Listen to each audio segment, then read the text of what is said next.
지금 졸업하는 학생들이 몇 살쯤 되나요? 7학년 졸업이면 12살, 13살 요즘 되나요? 12학년은요? 17살, 18살?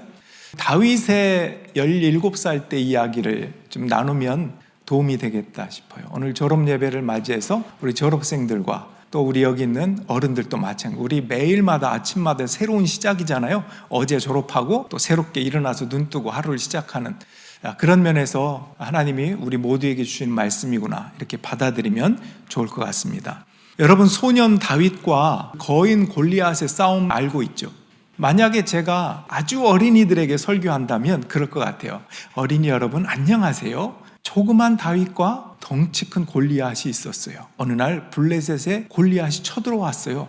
아무도 이기지 못하고 나서지 못하고 벌벌벌 떨고 있었어요. 그때 덩치 조그만 다윗이 아니 이것 봐라, 네가 하나님을 모욕하고 있어? 한번 맛 좀 봐라. 돌팔매를 슉슉슉슉슉 팍 골리앗의 이마에 맞았어요. 골리앗이 쓰러졌어요.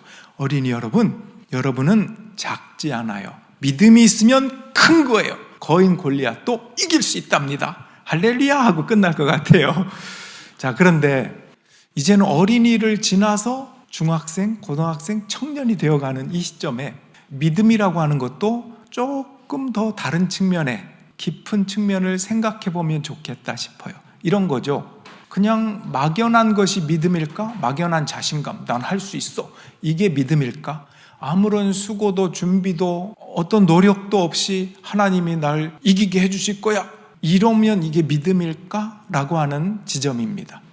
자, 오늘 17살 다윗의 이야기를 잠깐 하려고 하는데, 다윗의 아버지가 이새였어요. 이새에게는 8명의 아들이 있었습니다. 다윗은 8번째 막내였던 것 같아요. 어느 날 사무엘이라고 하는 선지자가 아버지 이새를 찾아왔어요. 하나님께서 당신의 아들 중에 하나를 이스라엘의 왕으로 삼으라고 기름 부으라고 하셨습니다. 깜짝 놀란 이새가 어찌할 바를 모릅니다. 아들들이 어디 있어? 저희 아들들이 여기 있습니다. 한 명씩 첫째부터 이렇게 사무엘에게 선을 보이는 거예요. 다들 늠름하고 덩치도 크고 잘생겼어요. 그런데 하나님께서는 사무엘 마음에 외모가 좋다고 그가 왕은 아니다, 나는 중심을 본다, 그러면서 첫째, 둘째, 셋째, 7째까지 다 스킵하는 거예요. 사무엘이 아들이 이게 다요? 이새 아버지가 하나가 있긴 한데 어리고 지금 양치기 위해서 밖에 나가 있습니다. 그렇소? 그 아이를 불러오시오. 그 아이를 데려왔어요. 그게 다윗이었어요.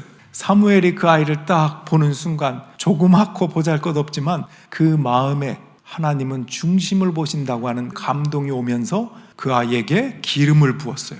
그 당시에 기름을 부는 건 세 종류인데 왕이거나 제사장이거나 선지자이거나, 근데 장차 왕으로서 기름을 부은 거예요.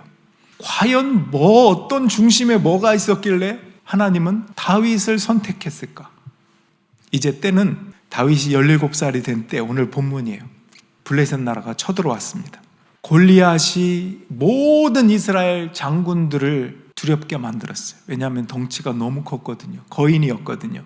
그때 아무도 나서지 못하고 떨고 있는 그 모습을 다윗이 보는데, 아버지의 심부름으로 전쟁터에 왔다가 그 모습을 본 거예요. 아무도 나서지 못하는 그 마음에 거룩한 분노가 일어요.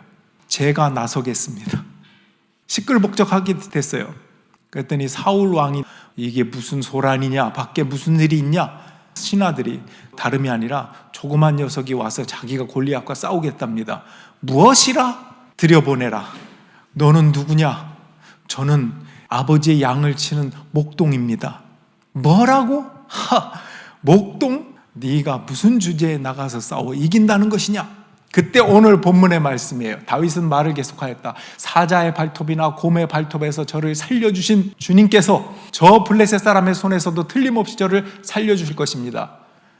이 말을 듣고 아마 지푸라기라도 잡는 심정으로 허락했을 것 같은데, 조금의 근거가 있다면 저 말이에요. 사자와 곰과 싸워서 이겼다는 거. 그래서 나가도 좋다. 주님께서 너와 함께 하시기를 빈다. 이렇게 보내요. 그 후에는 여러분 성경 읽어보면 알겠지만 투구 갑옷을 주지만 너무 커가지고 무겁고 쓸 수도 없어. 그래서 다 벗어버리고 자기의 원래 목동의 복장으로 가서 돌팔매를 슉슉슉슉 날려서 골리앗을 이기는 장면이 오늘 내용입니다. 여러분 생각해보면 곰과 사자가 얼마나 무서운지 알아요? 가끔 유튜브나 이런 데 떠서 보면요, 깜짝 놀란 게 곰이 그렇게 빠른 줄 몰랐어요. 차가 달리는데 거의 쫓아오더라고요. 얼마나 빠른지. 아무리 도망가도 인간은 잡히는구나. 게다가 사자는 얼마나 더 빠르겠어요. 힘도 세고요. 그 곰과 사자가 양을 잡으러 올 때 그걸 쫓아가서 뺏어오기도 하고 못 오게 막기도 하고 돌팔매도 하고 지팡이로 때리기도 하고 그러면서 사자와 곰을 이겼다는 거예요. 이게 보통 실력이 아니에요. 굉장한 것입니다. 다윗은요, 사자와 곰이라는 싸움에서부터 하나님의 도우심을 경험했던 자예요. 그것을 경험하면서 계속 실력을 쌓아갔다는 거예요. 막연한 기적을 바란 게 아니고 실제로 다윗은 돌팔매 던지는 기술도 있었고 지팡이로 싸울 수 있는 기술도 익혔고요. 체력이라든지 이거 던질 때도 정확한 조준하고 던지는 이 실력이 필요하거든요. 얼마나 많은 연습으로 그렇게 했었겠습니까? 다윗은 왕이 되기 전에, 전사로 부름받기 전에 이 목동으로서 양치는 그 일에 굉장히 충실했다라는 것을 우리가 기억해야 합니다. 어떤 유명한 피아니스트에게 사람들이 물어봤어요. 당신은 어떻게 그렇게 무대 위에서 떨지 않고 실수하지 않고 피아노를 칠 수 있습니까?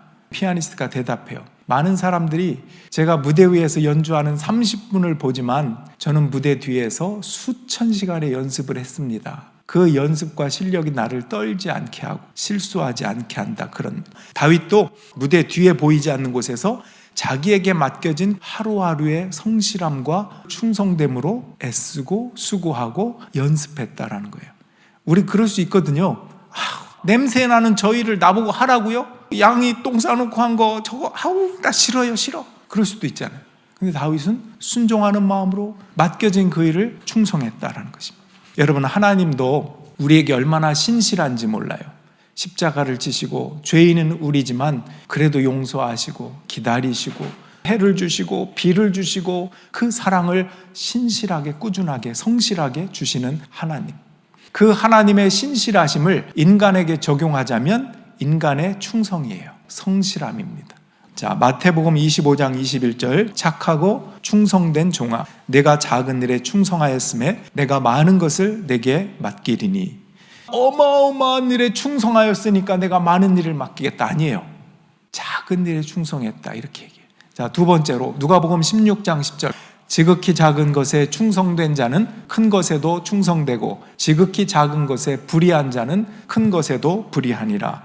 여기도 보면 작은 게 그렇게 중요하다는 거예요. 작은 일에 충성하는 자가 나중에 큰 일을 맡겨도 충성할 수 있는 거고 반대도 똑같다라는 것입니다. 작은 충성이 큰 믿음을 만들어내더라. 작은 매일의 유혹에 져놓고 우는 사자와 같이 덤벼드는 그 사탄의 유혹을 어떻게 이길 수 있겠어요? 요행을 바라는 것이 믿음은 아닙니다. 성경을 매일 읽지 않으면서 갑자기 뭘 할 수 있겠어요?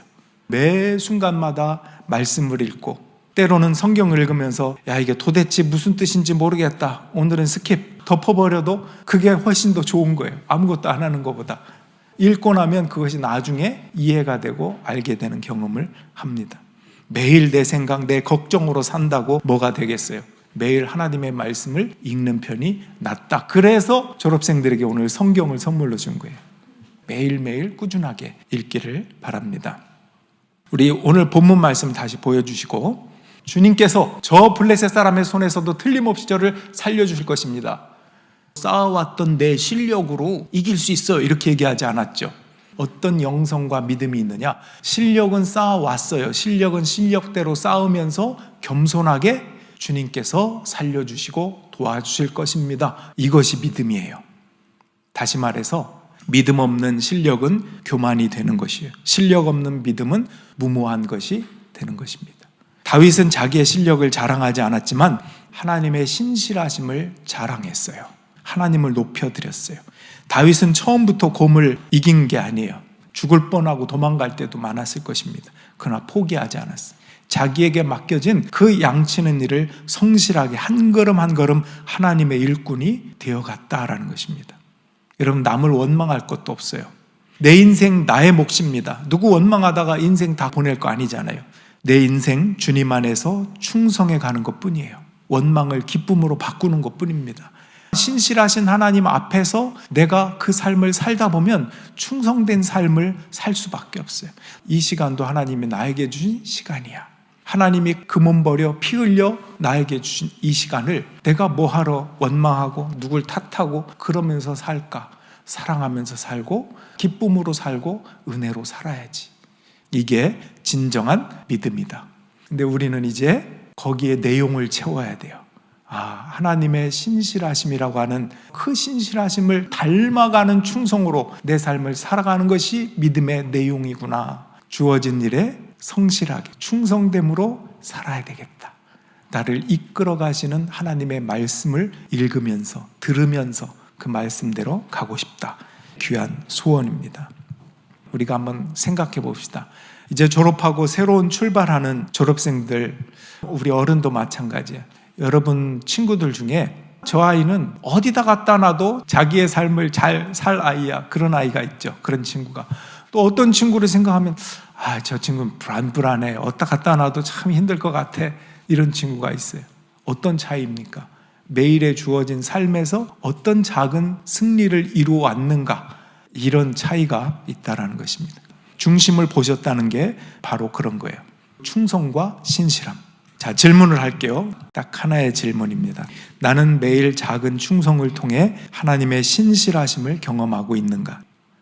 내가 오늘 충성하는 이 작은 일, 내가 오늘 드리는 작은 기도, 내가 드리는 소중한 순종, 이것이 주님이 주시는 큰 믿음의 뿌리가 되는 것입니다. 우리 아무쪼록 현진이, 채원이, 지윤이, 우리 3명의 졸업생들 믿음으로 항해하면서 충성의 열매를 많이 맺을 수 있는 졸업생들, 그리고 우리 성도님들 다 되기를 주님의 이름으로 축원합니다.